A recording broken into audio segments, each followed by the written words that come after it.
Probablement, peut-être, dira-t-on demain soir que cette semaine, Jason Palmer était injouable, comme il l'a déjà été à 2 reprises cette année, comme en fait il l'a été globalement toute la saison. Mais cet Anglais ne se contente pas de gérer ses avances, témoin ce dernier trou d'aujourd'hui. Il joue déjà -3, il a des valoches d'avance sur tous ses poursuivants, mais il va quand même terminer par un birdie dont on peut penser qu'il ne changera rien à l'affaire, mais qui lui permet néanmoins, petit 1, d'égaler la meilleure carte de la journée, petit 2, de porter un nouveau coup au moral de Julien Forêt. Julien, qui 10 minutes plus tôt avait ramené cette même carte. Forêt, comme Palmer, comme d'autres dont nous parlerons plus tard, a lui aussi été un des hommes du jour, car ce -4 ne coulait pas de source. Je suis un peu étonné parce que si on m'avait dit au départ, sur les premiers trous, que j'allais faire -4 aujourd'hui, j'aurais pas vraiment cru parce que c'était un peu compliqué sur le départ.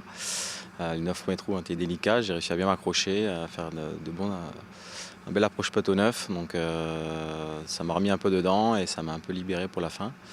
Et j'ai réussi à faire quelques birdies sur la fin, donc c'était agréable.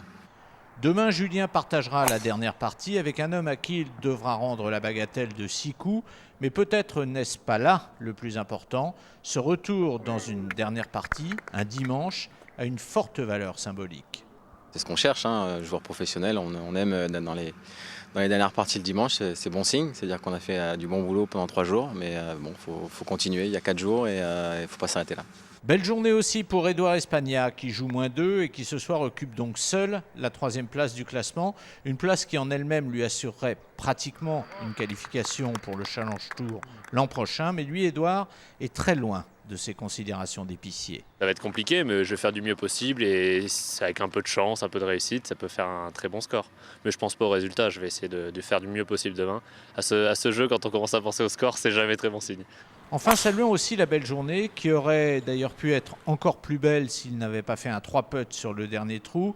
La belle journée donc de Jean-Pierre Vercelin. Lui avait le désavantage, compte tenu de sa position au classement, de jouer sur l'autre moitié du parcours. Il a su profiter d'une vraie émulation avec un de ses partenaires, le Suisse De Souza, pour jouer -3 et ainsi considérablement se rapprocher des belles places qui du coup deviennent demain très accessibles.